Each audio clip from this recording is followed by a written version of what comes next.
का रे भाऊ, काही तू कर रहा है ना का? नहीं रे वो तो ऑटोमेटिक चल रहा है ना। मेरे वो तुझ करे ना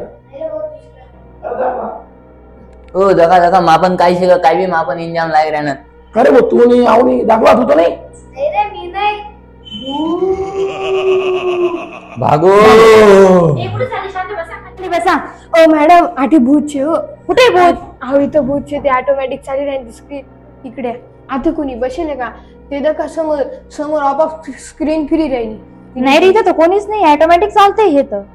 दका मॅडम मी तुम्हाला सांगितलं आठी कोणीच नाही शे। हो रे, इथं तर कोणीच नाही, थांब मी सरांना बोलवते। 2 hours later. अरे भाऊ मैडम तो चालनी जायले आज क्या आपले मरण बिरणी लागी भू। मैडम कहीं चला रे चला चला चला चला आओ भूत येऊ सर। ऑटोमॅटिक स्क्रीन चालते, हो सर स्क्रीन ऑटोमॅटिक चालते असं आमले तुम्ही पण बघितली का? हो सर आमले वाटी रे की आठी भूत विच्छे का काय? बरं असं चालतंय का बघा बरं। हो सर ओके हे बघा चालतंय ना असं, हो म्हणजे सगळं मोबाईलवर चालू आहे कळालं? हो आता घाबरू नका हा। हो हे कसं केलं कळालं नाही? नाही नाही ना, मग शिकायचं आहे? हो आहे का इच्छा शिकायची? हो चला बघा समोर स्क्रीनवर मी काय करतोय। क्रोम रिमोट डेस्कटॉप नावाने एक ऍप डाउनलोड केला होता आणि त्या ऍपच्या मदतीने मी माझ्या लॅपटॉपला सुद्धा तोच ऍप इथे इन्स्टॉल केला आणि इन्स्टॉल केल्यानंतर त्या डेस्कटॉपला मी काय केलं, मोबाईलची रिमोट केला। म्हणजे मी मोबाईलवर जे वर्क करायचो तेच वर्क डेस्कटॉपवर येत होतं, समजतंय? आणि डेस्कटॉप मी तिथून हँडल करत होतो, एवढं कळालं? आता ते कसं करतात ते आता आपण पहिलेपासून शिकूया। नक्की करायची सुरुवात? चल सगळ्यात पहिले आपण गुगल क्रोमला आलो। गुगल क्रोम मध्ये आपण काय टाकलं नाव, क्रोम रिमोट डेस्कटॉप हे नाव टाकल्यानंतर याच्यावर ह्या लिंकवर आपण क्लिक केलंय। या लिंकवर क्लिक केल्यानंतर विद्यार्थी मित्रांनो आपल्याला अशी एक विंडो समोर आलेली तुम्हाला दिसते। या विंडोमध्ये तुम्हाला दोन ऑप्शन दिसत आहेत, एक तर शेअर माय स्क्रीन आणि दुसरं आहे ऍक्सेस माय कम्प्युटर। मी काय घेतो आता, ऍक्सेस माय कम्प्युटर, म्हणजे मी माझं कम्प्युटर दुसऱ्याला ऍक्सेस करून देणार आहे। म्हणजे पर्टिक्युलर माझा मोबाईल होता त्याला मी ऍक्सेस केलं। ऍक्सेस बटनावर क्लिक केल्यानंतर इथे एक समोर एक फाईल डाउनलोड करण्याचं एक ऑप्शन येणार। इथं ऍक्सेस करण्यासाठी तुम्हाला एक ऑप्शन समोर येणार आहे, तर आपण रिमोट सपोर्टवर क्लिक करणार आहोत। बाजूला दिसतंय तुम्हाला इकडं हो रिमोट सपोर्ट नावावर क्लिक केल्यानंतर तुम्हाला या ठिकाणी जनरेट कोड हे नाव दिसत असेल, त्या बटनावर क्लिक करा आणि ह्या ठिकाणी कोड जनरेट होणार आहे।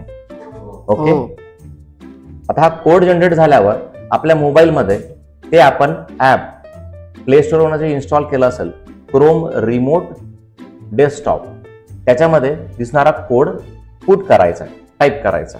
ओके आता मी आपण सगळ्यात पहिले तर मोबाईलवर, मोबाईलच्या स्क्रीनवर, माझ्या मोबाईल वर आल्यानंतर स्क्रीनवर इथे प्ले स्टोर ऍपला ओपन करतो। प्ले स्टोर ऍपला ओपन केल्यानंतर सर्च मध्ये मी या सर्च ऑप्शनला क्रोम रिमोट डेस्कटॉप हे नाव ओपन करतो। ऍक्च्युअली काय आहे, मी हे ऑलरेडी तो क्रोम रिमोट डेस्कटॉप हे डाउनलोड करून ठेवलं आहे, म्हणून मी त्याला इन्स्टॉल पण केलं। मी याला आता ओपन करतो। ओपन केल्यानंतर अशी काही स्क्रीन तुम्हाला समोर दिसते। आता डेस्कटॉपवर असणारा जो कोड आहे तो मी टाईप करणार। आता डेस्कटॉपवरचा कोड काय आहे तुम्हाला आपण सर्वांना दिसत असेल, आपण तो त्या ठिकाणी टाईप करू। या ठिकाणी आपण डेस्कटॉपचा कोड या ठिकाणी टाईप केल्यानंतर याला कनेक्ट करायचं आहे। आता कनेक्ट केल्यानंतर तुमच्या स्क्रीनवरती म्हणजे मोबाईलच्या स्क्रीनवरती अशा प्रकारे इथे रोटेशन करताना तुम्हाला दिसेल आणि समोर इथे या ठिकाणी बघा डेस्कटॉपवर शेअर नावाला असेल, या शेअर नावावरती तुम्हाला क्लिक करायचं आहे। मग मी क्लिक करताना मी ते क्लिक केलं शेअर नावाला। आता या ठिकाणी माझ्या हा पूर्ण जो डेस्कटॉप आहे हा पूर्ण माझ्या मोबाईलवर आलेला आहे, तुम्हाला दिसत असेल, बघून घ्या आलाय मोबाईलला। आता मी पर्टिक्युलर कुठल्याही टॅबवर जाऊन मी क्लिक करू शकतो आणि तुम्हाला डेस्कटॉपवर बदल झालेला तुम्हाला दिसेल। ज्या टॅबवर जाईल त्या टॅबचं मी कोणत्याही टॅबवर जाऊन मी त्याला ऍक्सेस करू शकतो। खालीवरती जाऊन तो टॅब मी इथून करू शकतो आणि पूर्ण वर्क इथून मी मोबाईल थ्रू डेस्कटॉपचं करू शकतो। हे सगळ्यांना कळालं? युट्यूबला सर्च करा किंवा नका करा, पण ओमसा इन्स्टिट्यूटला नक्कीच सर्च करा। शिकलो तुम्ही पण शिका। आमच्या चॅनलला लाईक करा, शेअर करा, चॅनलला सबस्क्राईब करा आणि बेल आयकॉनला क्लिक करा।